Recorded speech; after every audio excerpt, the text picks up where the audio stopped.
kita tetap doktrinkan itunya dimasukkan variabel atau kategorikal, karena itu kalau dalam penelitian masuknya dalam sebenarnya dalam variabel bebas kita milih. Kalau kayak yang Mbak lihat tadi nulisnya adalah tetap 1, 2, 3 sampai 7 atau 8 tadi terkait tingkat pendidikan, ya silahkan, tapi kita akan lebih mudah pada saat menjelaskan itu kalau kita kategorikan.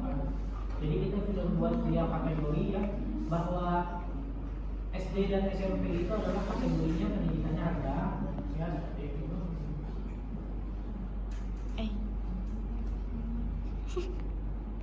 Berarti ini yang tadi ya, berarti kan kepatuhan Pak, nomor 7 Pak. Kalau yang tadi ada apa? Sama Pak. Oh ada ya. Salah. Ini masuk kurang 1. Tadi poin kepatuhan berapa ya? Kalau di supaya 1 sampai 10 juga. Paling tinggi 10. Samakan aja ya. Berarti kepatuhan 10 kita buat adalah kurang dari 7. Tapi ini ngikutin dosen pembimbingnya nanti mau mengkategorikannya seperti apa, karena pada saat kita beda hasil interpretasi dan pilihan ujinya akan berbeda ya. Kalau kita pakai datanya adalah kategorik dan ordinal atau nominal, itu nanti dipakai adalah teknik kalau dia non parametrik. Sedangkan kalau kita dua-duanya adalah data yang kita bandingkan, misalnya kepatuhan apa ini nomor 1, jenis kelamin dan juga Tingkat pengetahuan. apa? Tingkat pengetahuan. Tingkat pengetahuannya sudah kita kategorikan, dua-duanya kategori nih. Berarti kita pilihnya chi-square. Ya, chi-square. Kalau dia salah satunya ordinal dan kategori atau dia nominal, maka kita pilihnya adalah MVP. Itu yang saya pahami. Nanti bisa teman-teman cek lagi ya, kalau saya ada keliru nanti bisa konfirmasi saya. Karena saya nggak terlalu expert juga di bidang ini, tapi yang saya tahu kalau dia datanya adalah kategori dan satunya pembandingnya adalah nominal, maka yang digunakan adalah MVP jika tidak terdistribusi normal dan tidak homogen. Sedangkan kalau kategorikal sama-sama kategorikal, tidak homogen ya dan tidak normal, maka menggunakan yang namanya chi-square.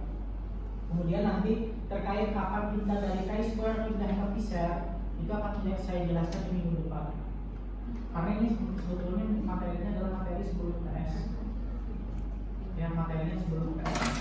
Karena ini masuknya non parametrik. Ya, ini sama ya, kita samakan ya dengan yang tadi kan. Saya add 2 adalah apa tadi? Baik. Artinya dia lebih dari sama dengan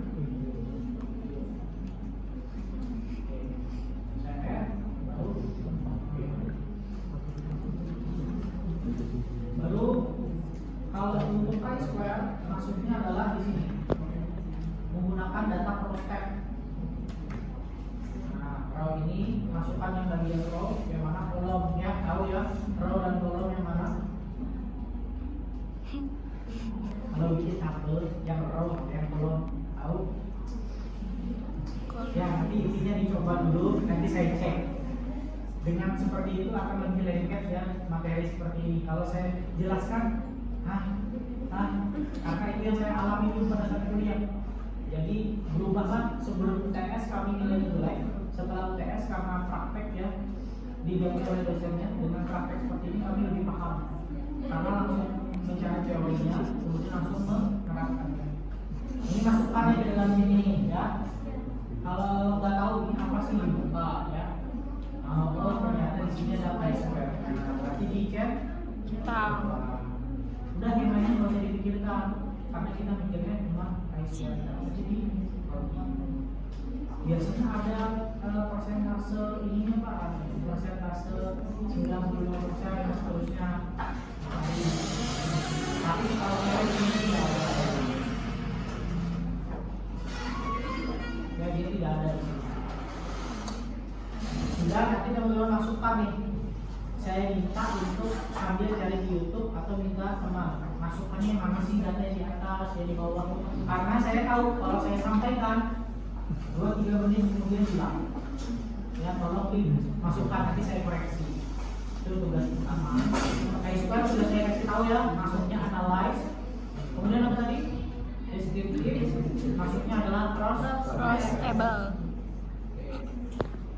Kemudian tadi untuk soal nomor 3, berarti teman-teman harus membedakan apa? Tingkat pengetahuan tentang antibiotika antara mahasiswa farmasi dan kedokteran. Mau nggak mau kita lebih lagi tentang data apa? Mahasiswa. Pengetahuan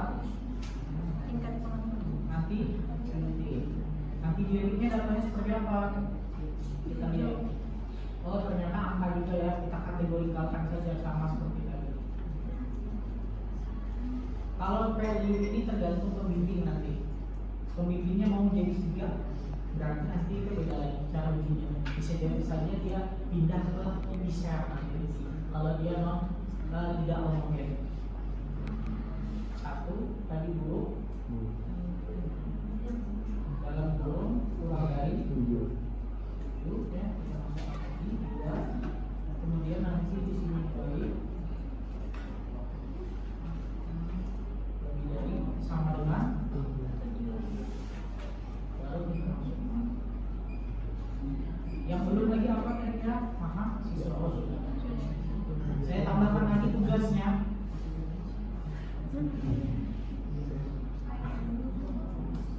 Ini apakah ada hubungan antara jumlah obat dan potensi interaksi obat? Wajar nggak saya membuatkan variabel itu? Jumlah obat dengan potensi interaksi, wajar nggak? Wajar. Karena sudah belajar farmakoterapi ya, semakin banyak obat yang kita konsumsi, pasti ada kemungkinan terjadinya interaksi. Ada yang dia sinergi meningkatkan, ada juga yang dia menghambat salah satu atau meningkatkan salah satu yang bisa berbahaya.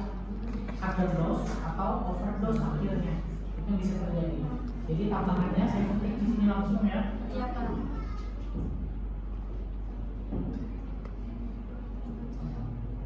Ini masih masuknya, untungnya data yang saya kasih itu adalah data yang non parametrik. Jadi saya tahu teman-teman belum dapat chi-square dan bisa. Jadi itu paling sering ya di ISP kan paling banyak mahasiswa itu ambil bidangnya klinis komunitas ya.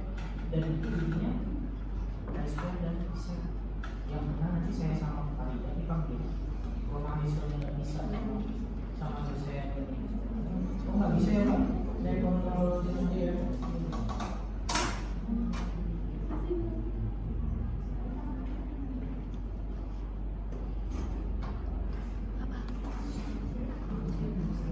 Ada di apa Ibu?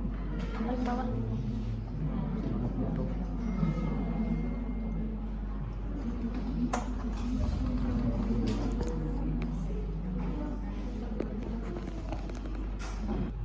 Masih angka juga. Masih. Kita samakan aja datanya beda ya. Ini tergantung tadi teman-teman belajar.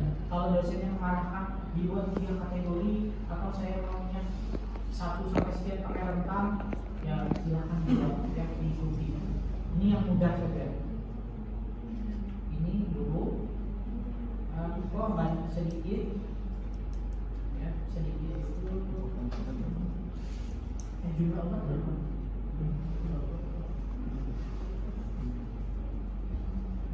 Jumlah obat apa masih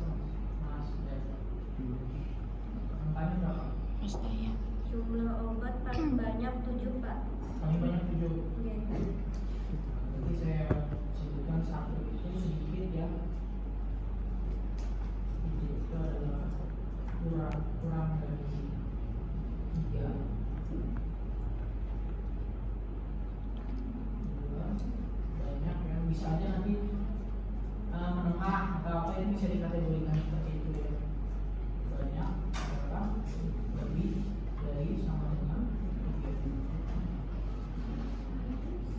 Sebetulnya dapat angka seperti ini mengkategorikan seperti apa, kita dapatnya dari literatur. Kita baca dulu literatur, penelitian lain mengatakan jumlah obat itu banyak itu apa definisikan. Jadi kalau dikonfirmasi oleh dosen penguji ya pada saat ujian, kenapa pilihnya kategori seperti ini? Oh berdasarkan literatur, saya merujuk literatur ANSA misalnya 2024 yang mana dia mengkategorikan jumlah angka tersebut. Misalnya nanti direspon oleh penguji, oh saya maunya coba cari lagi tentang ini. Ya kita, oh ya baik, catat aja. Pasti yang mentor itu pasti dia pernah membaca hal tersebut yang mungkin lebih komprehensif. Semakin banyaknya angka-angka ini sebetulnya itu akan semakin komprehensif. Kayak contoh tadi SD, SMP, SMA, nanti dilihat persentasenya SD itu ada berapa, kemudian tingkat pengetahuannya itu jauh berbeda nggak sama SMP, itu bisa dibandingkan. Tapi datanya akan tabulasi, datanya akan lebih banyak. Ya, seperti itu. Ini sudah, berarti tadi tambahannya lagi adalah Potensi. Pekerjaan. Nah ini pekerjaan bisa kita buat juga nanti swasta ya, atau pegawai negeri ya, itu bisa, tapi beda lagi nanti pendidikan juga beda ini ya. Potensinya ini angka ya, 0 sampai 3. maksimalnya Maksimal 3. maksimal 3. Oh iya.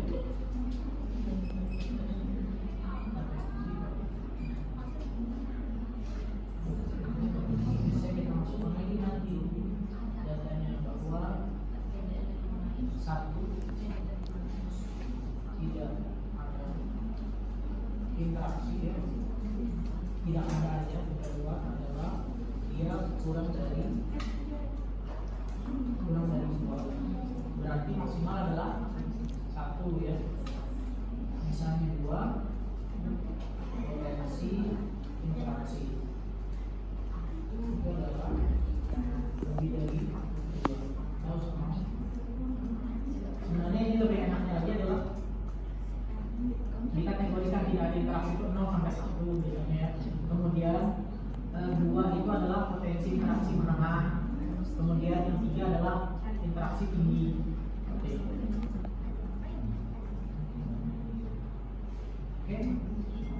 Kok nggak bisa?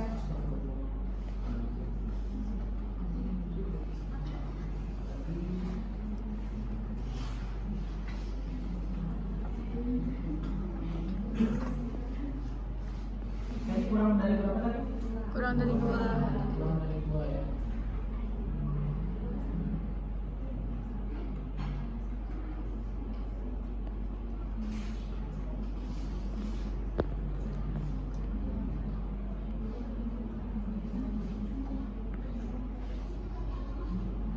Oke, nah ini tinggal dianalisis, kita coba ya uji homogenitas gimana?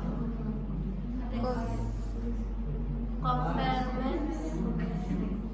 Masuk sini benar. Nah, sini. Iya. Terus. Pakai one way atau apa, Pak? Terus. Misalkan. Yang nomor 1 saja dulu. Oh ya, jenis kelaminnya di faktor. Jenis kelamin di faktor. Di nomor 2, Pak. Faktor, terus tuh tingkat pengetahuannya berada di dependent List. Di sini. tinggi, Pak. Terus tuh option yang homogeneity itu dicontoh Benar ini. kalau 95%. Betul. Kita uji ya. Hasilnya apa? 0, lebih dari 0,0.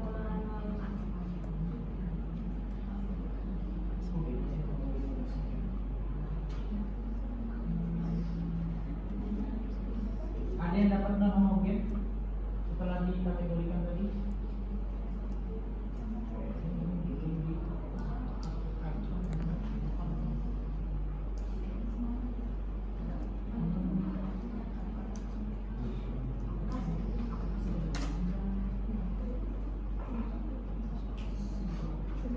Yang ini belum dibenerin ya.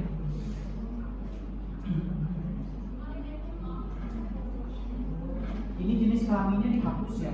Laki-laki perempuan itu dihilangin. Boleh. Yang jenis kelaminnya di sini. Iya, diganti. Mbak ganti. Iya, jadi 1 sama 2, Pak. Saran saya untuk teman-teman nanti kalau yang asli nih ya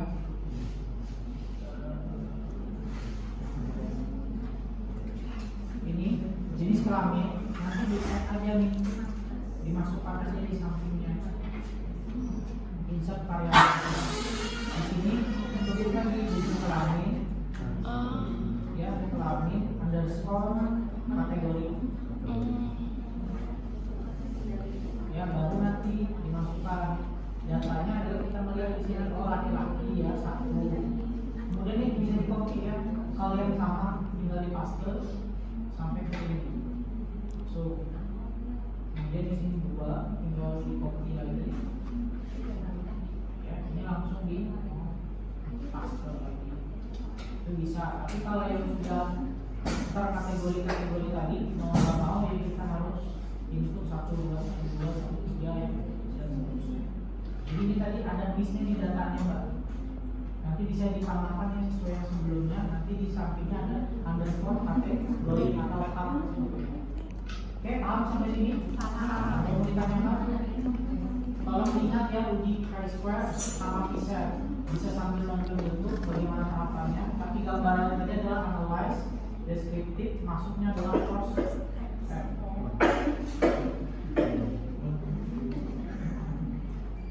Oke, bisa dilanjutkan. Tambahannya tadi sudah saya ketik dari sini. Apakah ada hubungan jumlah obat dan potensi interaksi obat?